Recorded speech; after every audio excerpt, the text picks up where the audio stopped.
Bo Horvat was a big disappointment statistically after coming over from the Vancouver Canucks, but can he bounce back this year? Well, we're going to take a look at that and a whole lot more on today's Locked On Islanders podcast. Your Locked On Islanders, your daily podcast on the New York Islanders. Part of the Locked On Podcast Network, your team every day.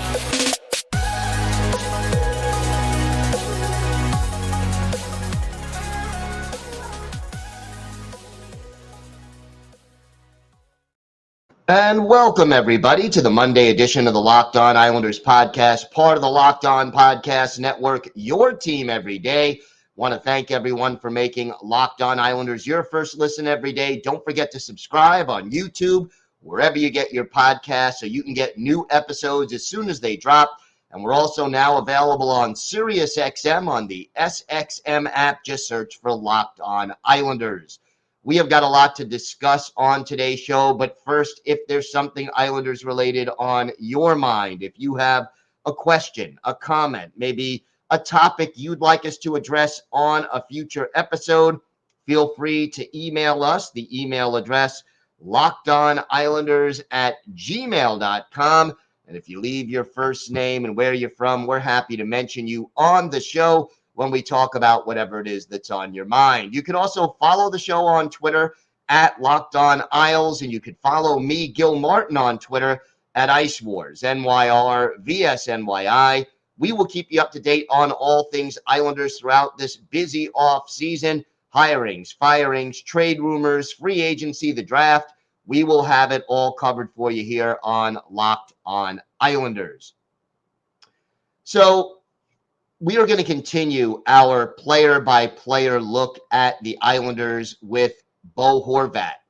And look, there's no way around it. Bo Horvat came in a trade from Vancouver, very big trade happening in the very end of January.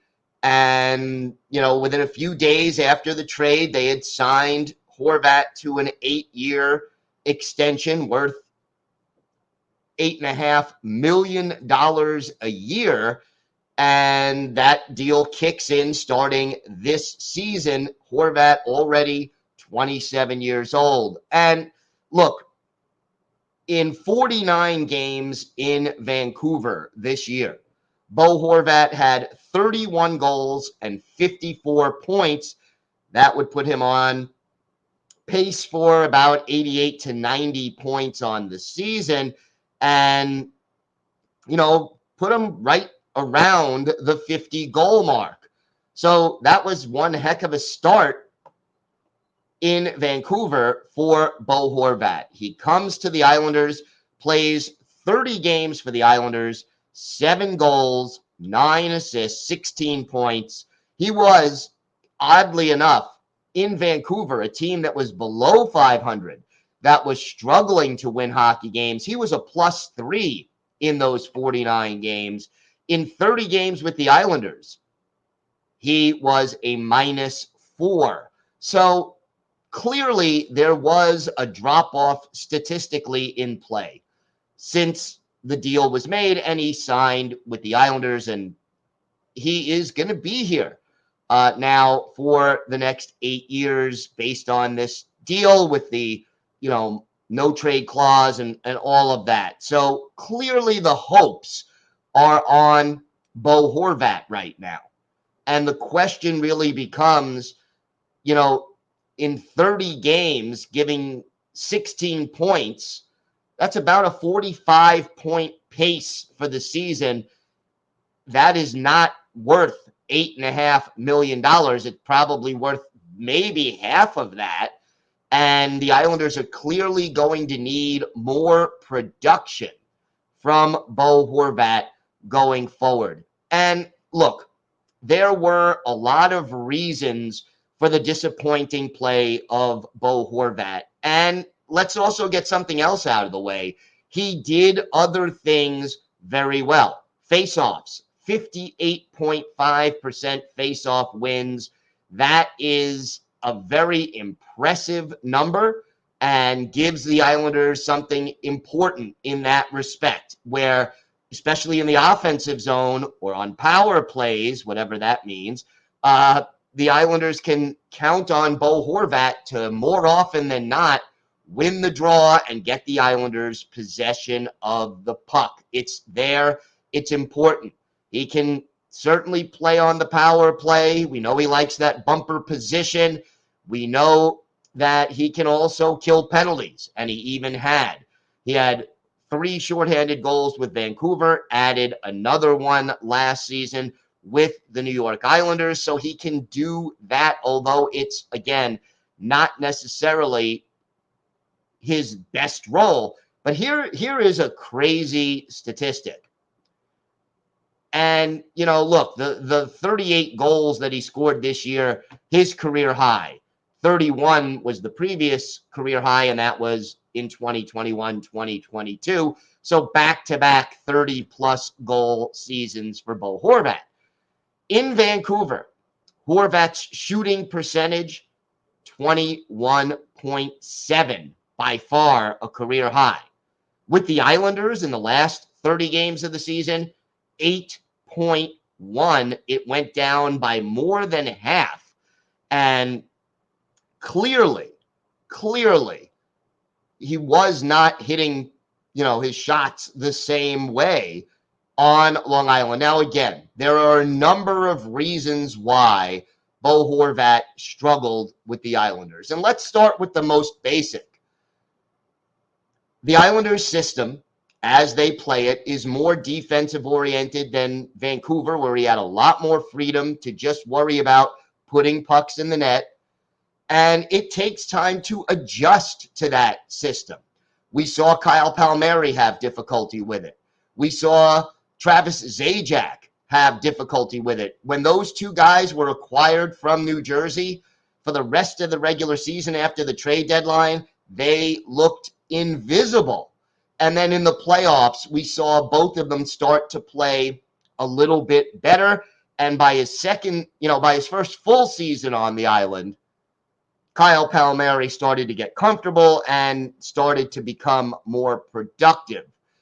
The other factor, clearly losing Matthew Barzal as a line mate was a big deal for Bo Horvat. You look at the first few games after the trade, and, he had goals in 3 straight games. His first game, he doesn't score. Then in the next 3 games, he had 3 goals and an assist. And, he had another 4-game span where he had 2 goals and 2 assists. And then the injury comes, and you go through that long drought where he scores on February 26th a goal and then doesn't score again until March 27th. Now, you can't have your number 1 center go a month without scoring a goal. That's just not going to work. And he missed Barzy being on a line with Anders Lee, who his style is just way too similar to Horvat's as far as what they do well, getting in front of the net, screens, tip-ins, getting those goals from in close. You have 2 guys like that on the line and nobody to feed him the puck. That's going to be a problem. Now, the good news is in the final 4 games of the year, he had a goal and 4 assists. In the playoffs, though, 1 goal, 1 assist in 6 games, and the goal was a meaningless shorthanded goal late in a game with the team already trailing, 5-1 at that point. So you need more from Bo Horvat. He was also separated from his family and living out of a suitcase. So, look, there are reasons why he was struggling. I'm not going to say that, there weren't legitimate reasons, but we also know the New York Islanders need a lot more from Bo Horvat next year, or this trade and this contract are going to look like absolute disasters for this team. Can Bo Horvat bounce back? We're going to talk about that and a lot more about Bo Horvat, plus the date, confirmation on the outdoor game against the Rangers, all that and a lot more still to come on this episode of the Locked On Islanders podcast. Today's episode is brought to you by eBay Motors. For a championship team, it's all about making sure every player is a perfect fit. Well, it's the same when it comes to your vehicle. Every part needs to fit just right. So the next time you need parts and accessories, head to eBay Motors. With eBay Guaranteed Fit, you could be sure that every part that you need fits just right the first time around. Just add your ride to My Garage and look for the green check to know the part will fit or your money back. Because just like in sports, confidence is the name of the game when you shop on eBay Motors. And with over 122 million parts to choose from, you'll be back in the game in no time. After all, it's easy to bring home a win when the right parts are guaranteed. So get the right parts, the right fit, and the right price on ebaymotors.com. Let's ride. eBay Guaranteed Fit, available only to U.S. customers. Eligible items only. Exclusions apply.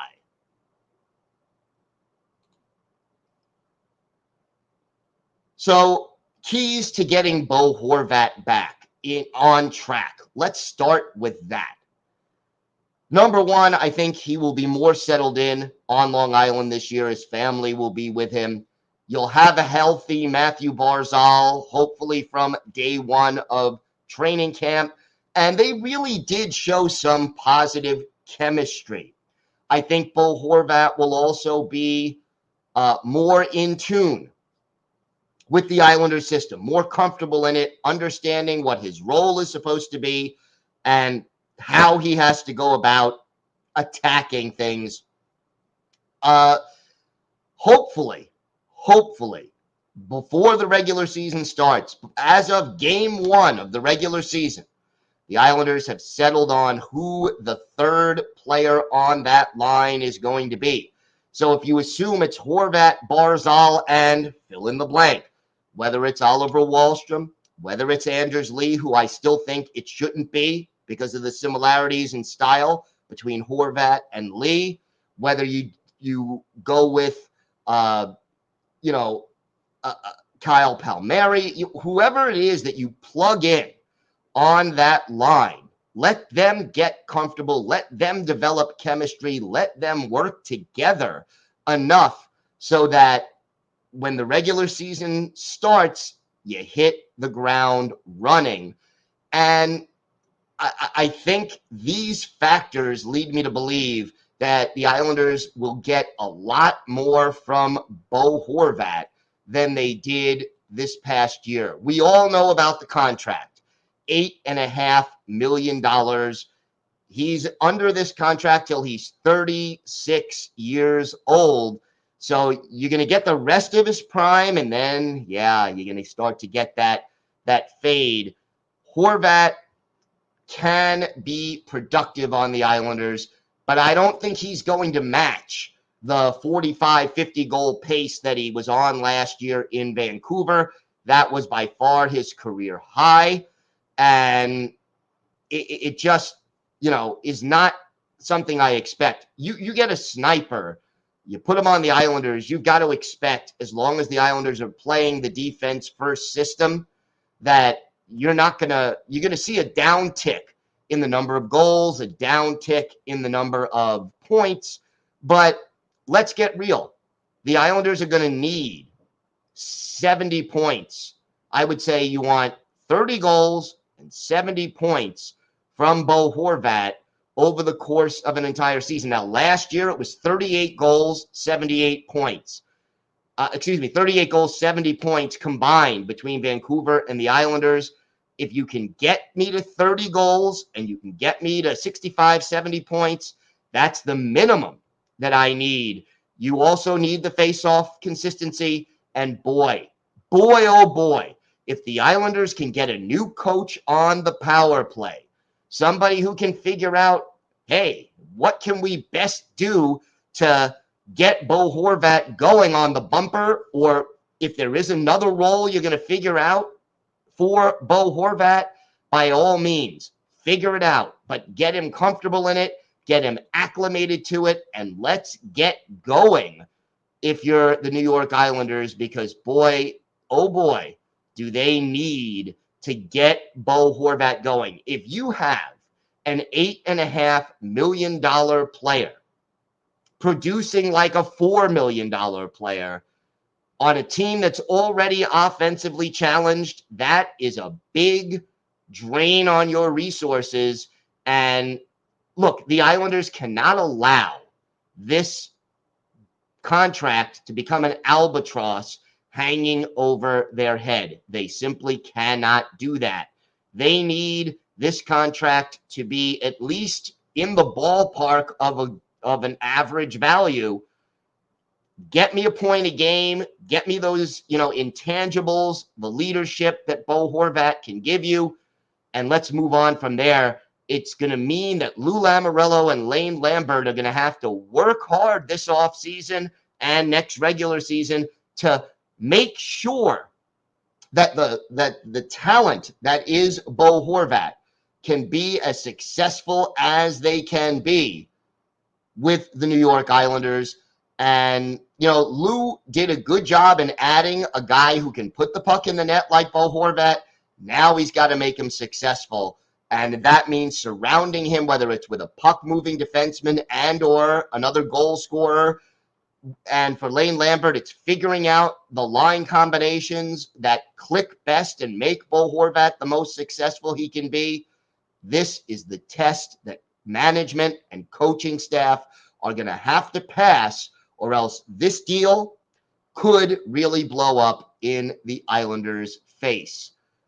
All right, over the weekend, the Islanders got an official announcement from the NHL. We talked everydayers, we talked a week ago about the Islanders having an outdoor game in the Meadowlands at MetLife Stadium against the New York Rangers next season. Well, that has now been announced officially by the NHL. The game will be Sunday, February 18th, 2024 at MetLife Stadium. Lou Lamoriello releasing a statement basically saying the New York Islanders are honored to have been selected by the National Hockey League to host a game at MetLife Stadium. Our fan base is one of the most passionate in the NHL and deserve to experience this memorable event along with our players and the entire organization. We look forward to playing our division rival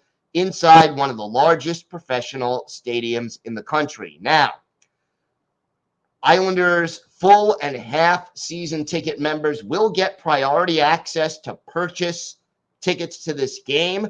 They'll have a little select window, and then tickets will go on sale, and you can sign up on the Islanders website to receive information about tickets. And time of the game still not made official. The Flyers and the Devils will also play a game at the same stadium probably a day or two before that. So a big weekend of hockey coming to the Meadowlands. February 18th, Islanders, Rangers, going to be part of the Stadium Series from the NHL, and certainly a big event that Islander fans have to look forward to. We have got more to get to on today's episode.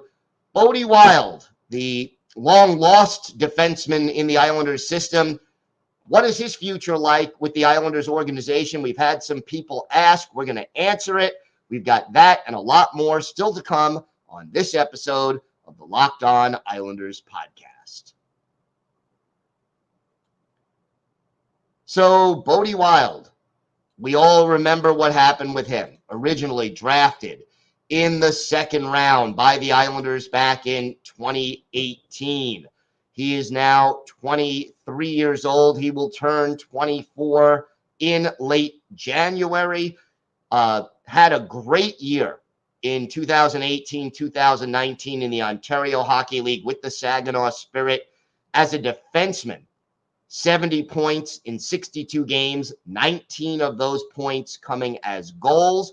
Added 7 goals and 9 points in 17 playoff games that year. Signs with the Islanders in 2019-2020. Plays in 20 games for Bridgeport. The following year, plays in 22 games for Bridgeport. But then we get the issue. And we all know what the elephant in the room is with Bode Wilde.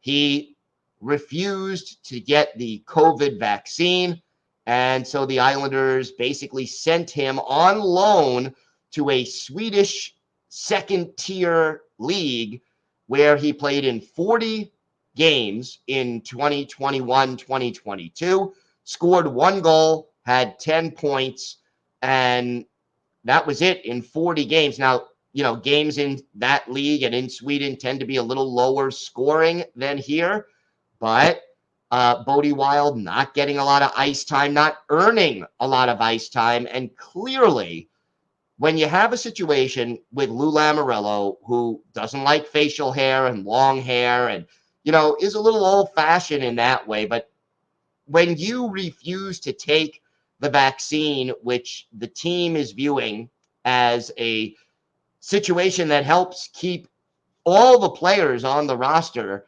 safe from getting COVID, when you refuse that, that's not going to be taken as a good thing by Lou Lamoriello, just knowing Lou. So he gets loaned out to the Swedish team in 2021-2022.